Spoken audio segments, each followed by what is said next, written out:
Let me see how far these guys have went. Yeah, in the bracket we've so been far. seeing a lot of matches thus far. Just kind of reviewing the brackets. Apologies, guys. We're trying to get some updates on how the tournament's going, which it is going pretty quickly, I think. We got our next match, and this is the match I was talking about earlier. Ooh, NorCal 7-2-5 versus Sukin? SoCal.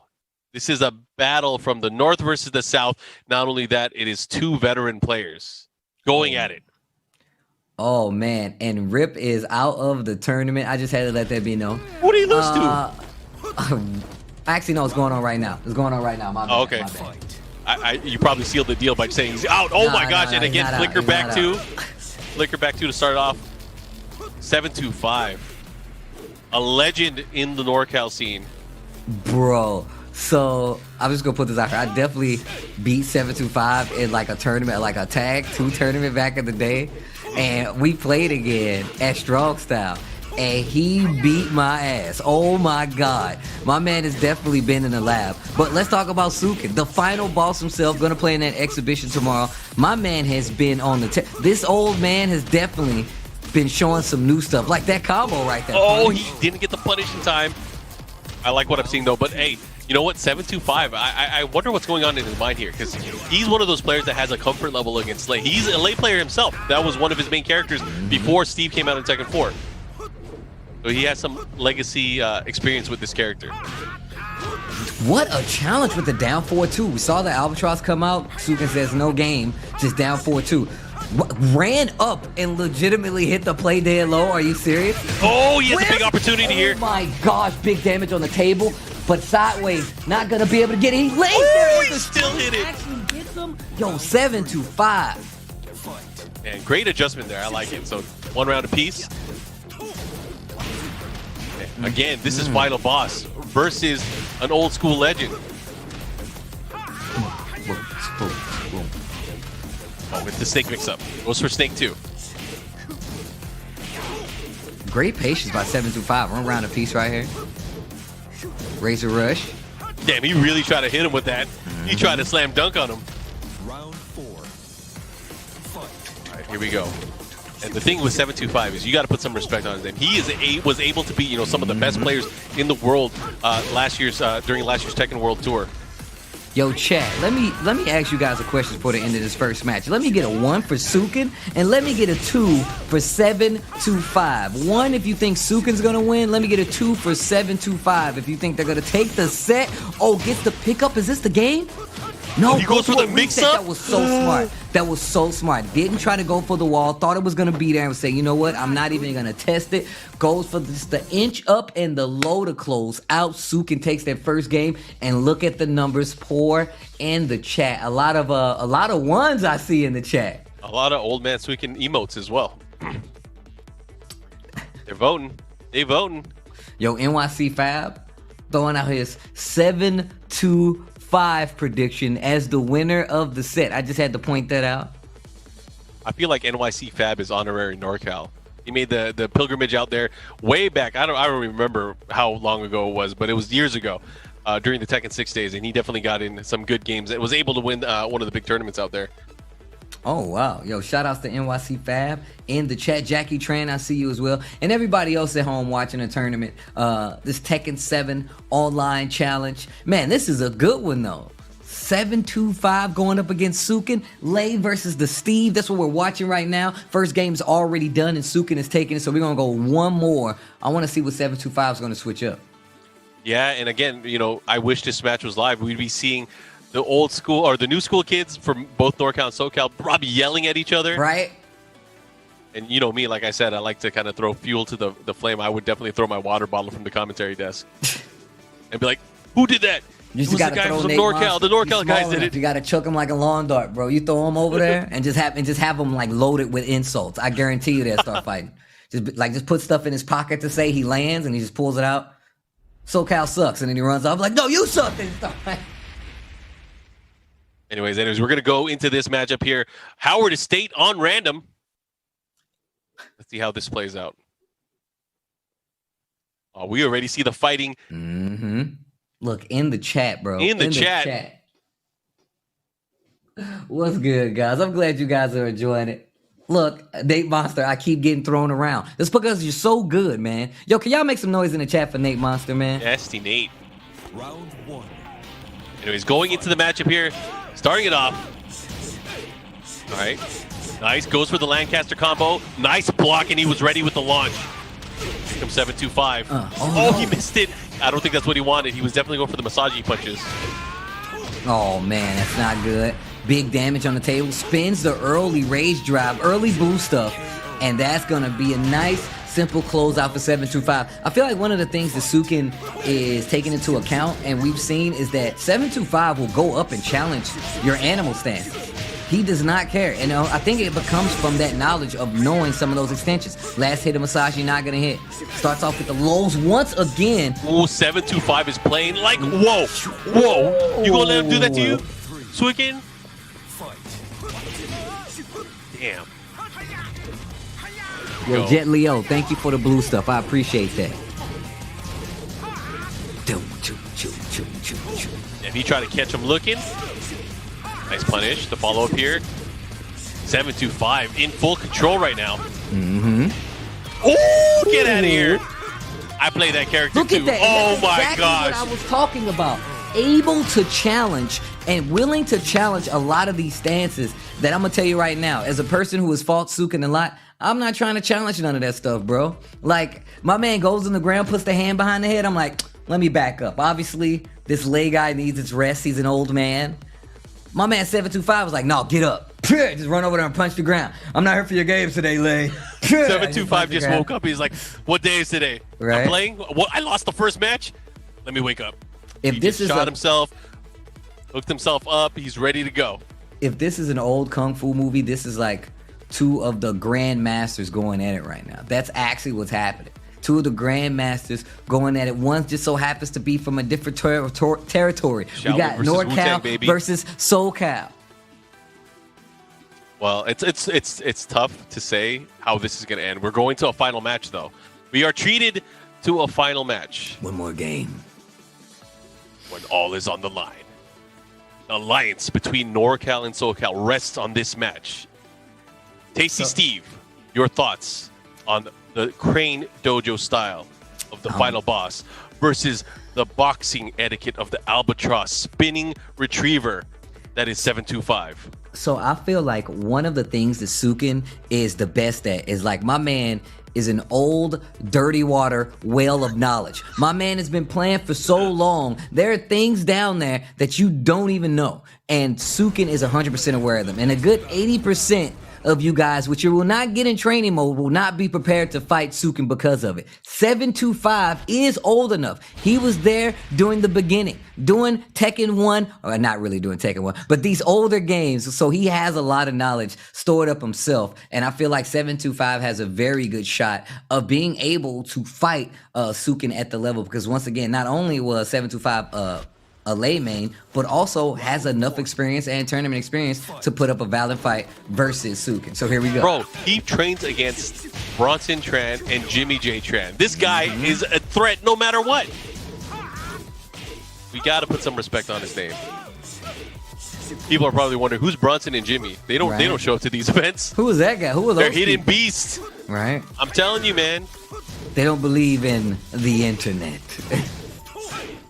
Okay, let's see what happens here right now. Life lead in favor of 725. Oh, here we go. The big jumping beatdown, but drops the combo, but doesn't matter. Able to clean the plate. Here we go. Looks like the crowd is starting to cheer for 725 here as he starts to pull away at the lead for the first time in the matchup. So he can opting to go for the Razor Rush tricks. Ooh. Sukin. Look at the red life there from all of the Power Crush. That is wild. Oh, gets the launcher. I think he floated himself right there. Yep, he definitely took to the skies here. Goes to the big low. Okay, one round apiece. Oh, this is neck and neck. These guys are fighting right now. Oh, the running. Ooh, are you serious? Counter hit. Gonna get the full launcher. Opts to go straight for the Sonic Fang here. Keeps him close. What do you do? The whiff. Oh, wow. And good read. You saw my man Suki back up. You can't whiff on the Tiger at that. Can't do it. All right, anybody's match still. We're down towards the lower parts of the life bars. No one's in range yet. Woo, Never mind, he's karate done. Kid, check the dojo, bro. The crane kick, you better respect it, That's man. an illegal move. I don't Yep. care what anyone said. Daniel-san was not allowed to win with that move. Hey, man, it sounds like you've been watching some propaganda over there, bro. We saw how the movie played out, and if you could do it, nice. If you could do it, then it's legal. Oh, here we go. Nice punish. 725 definitely needs this round. He has to push it to a final round if he wants to win it all. SoCal versus NorCal. All right, Two of the generals going at it. Oh, you see my man taking a sip, taking a swig on the gig? My man swigging on the gig. Oh, this is big. The Oh. hop kick. Yo, chat, we got one more round. This is your last chance to show your allegiance. Give me a 1 for Sukin. Give me a 2 for 725. 1 if you think Sukin is going to take it, a 2 if you think 725 is going to take it. Good defense on the side of Sukin, even though he does have the life deficit on his side. And 725 has always had an insane rhythm about him at how he approaches the matchup. So what's he going to do here? He has a huge life lead. Sukin in the red now. Good block. Bad punish.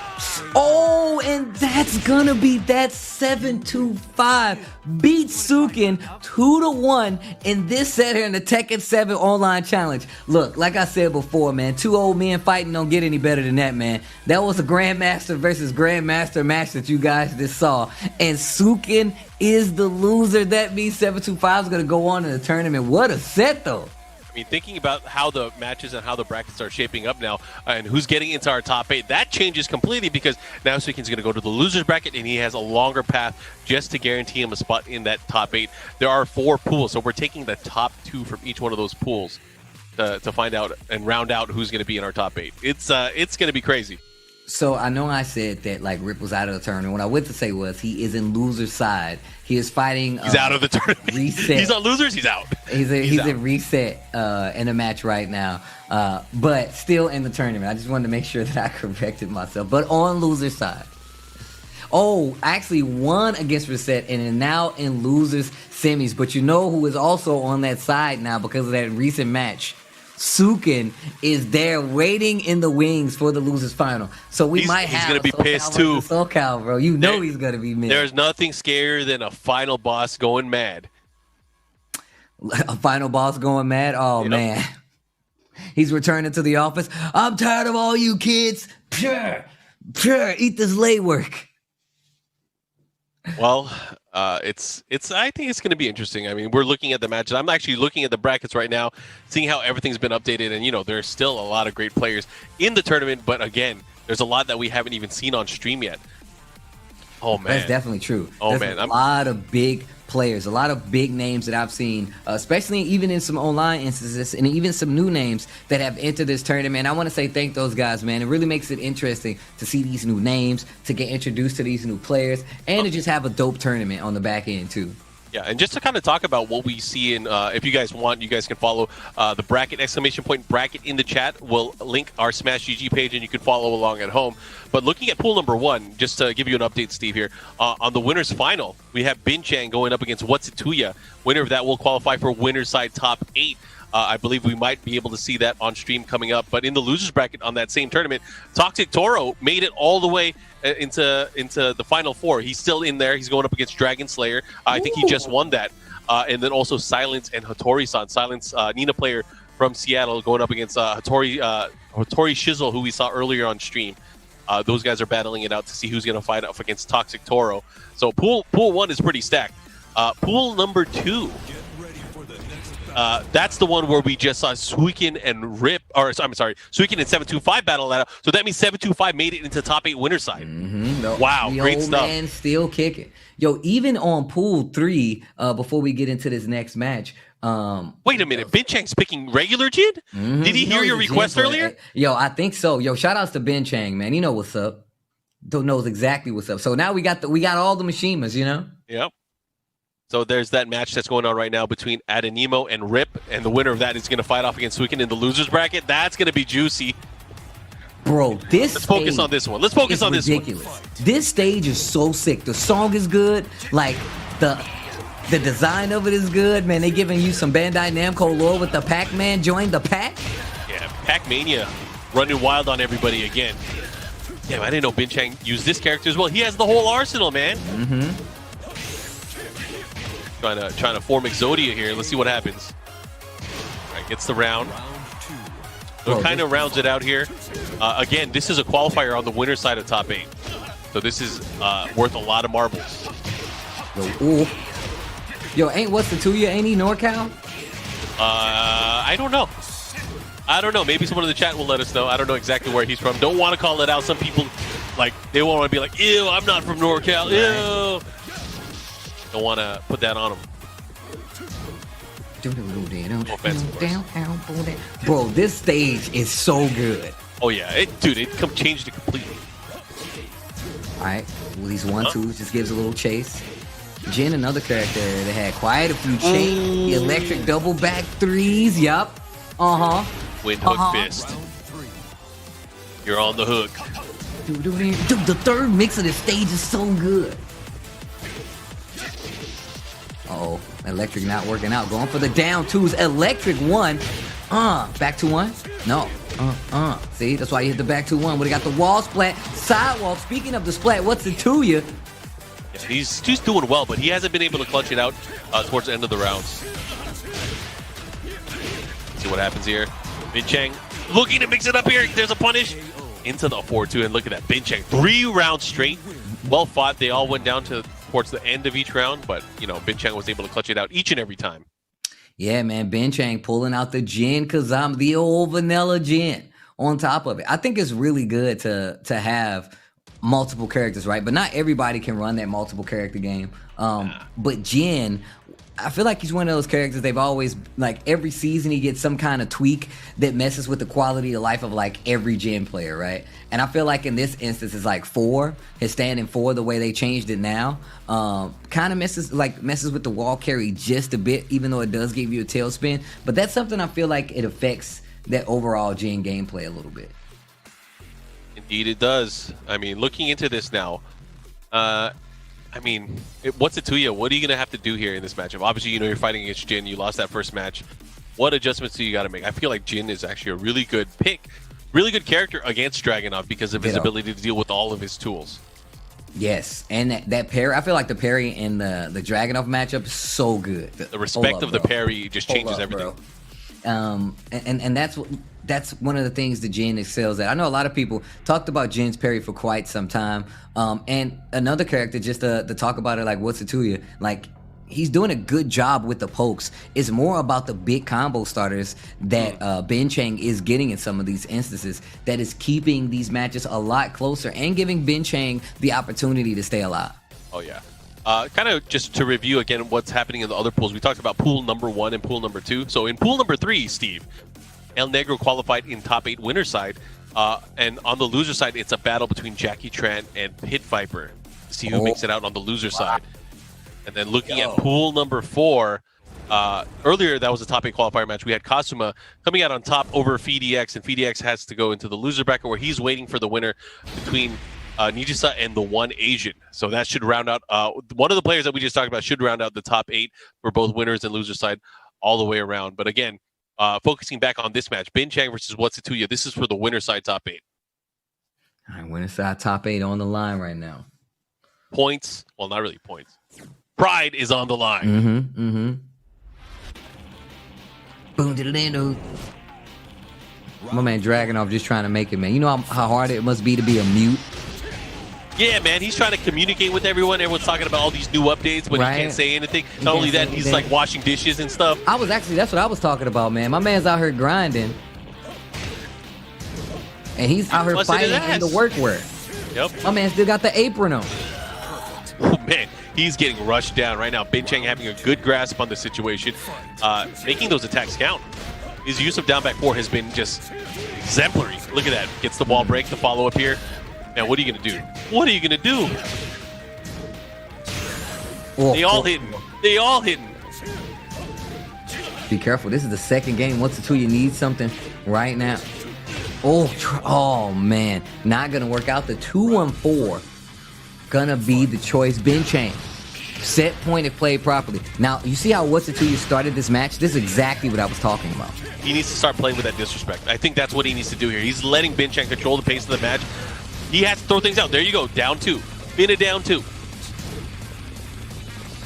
I mean, he's not going to duck. Bin Chang is definitely not going to duck. He doesn't want to risk it. Because down 2 alone is not going to do it. Okay. Jab rush. Down 4. Could have had the punish here. Unable to do it. About even on live. Had a counter hit. Wow. The red. This is tough. Oh, the down 3-3, one of the classic round enders for Jin. That means Bin Chang is going to take it. What's it to you? Going down to that loser side, but still in the tournament. That was a top 8 qualifier. So that means Bin Chang will be moving on. If you've seen him on Bud Light Beer League, you know what Bin Chang brings to the table. But going to be making his way to top 8. Good stuff overall, and I mean, we've seen so much Tekken going on throughout the entire day. We are whittling ourselves down in the brackets in the tournament as we get towards, the top 8, and we're going to find out who's going to be our champion. Now, it's definitely been some dope matches today, and we all know how tournaments go. The closer we get to that top 8, the better the matches are going to get, and I'm glad you guys are watching with us. So make sure y'all use the hashtag T7 online challenge if you would like to get involved in the talks, but there are plenty of ways for you guys to stay in contact. If you would like to follow us on social media, BNE Esports on both Twitter as well as YouTube if you want to check out the videos as well as some of the archives, and for the updates, BNE Esports on Twitter. But if you're here for some Tekken, you can follow us on Twitter, Twitch, as well as Facebook if you want to be a fan. If you want to stay tuned to those updates, check out some of the highlights as well as stay tuned on all things Tekken. Speaking of staying tuned, tomorrow for the West of the Tekken 7 Online West, we got these sick exhibitions. Friend versus friend, old training partners go at it. It's gonna be Wade Gamble, Daddy Gamble going up against Jackie Tran. Of course, we have the final boss. It says it on his ID, Sukin, going up against Bin Chang, who we just saw run that Jin. Lots of characters at his disposal. And of course, the main event and the smack talk that happened in that preview of some of those trailers you guys need to go check out is gonna be Avery, aka Run It Black, going up against Level Up Your Game, boom, rip. And that's gonna be a 1st to 7, and those exhibitions happen tomorrow on the 22nd, and you guys need to watch it. I promise you, these things have always delivered, and this will be no different. And of course, before we go any further, we got to take a break. We got to pay some bills. But when we come back, more matches. We're going to get to the bottom of this top 8. And I guarantee you, we're going to see that final boss a little later. It's going to be right after this break. Stay tuned, guys.